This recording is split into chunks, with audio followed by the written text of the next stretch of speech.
How to make your Pinterest account private. So if you want to make your Pinterest account private, then you just need to simply open up your Pinterest application. Once you open up your Pinterest, now you just need to simply go with the profile, which is on the bottom right. Once you're on the profile, now again go with the profile, which is on the upper left. And here it will take you to the account option, right? So under accounts, you just need to simply go with the privacy and data option. So here you will have an option of search engine privacy under your privacy and data. So if you have the search engine privacy option, then you just need to simply go with search engine privacy and toggle that option on.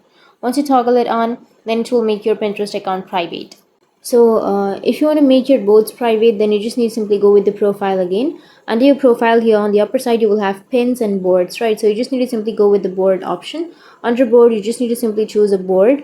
Once you've chosen, now go with the upper right, which has that three dots icon. Tap on edit board. Once you tap on it here, you will have an option of keep this board secret. So if you don't want others to see this board, then you can simply toggle it on and it will be a secret. So that's how you can make your Pinterest accounts or your boards private. And if you have any questions, feel free to comment below. Thanks for watching.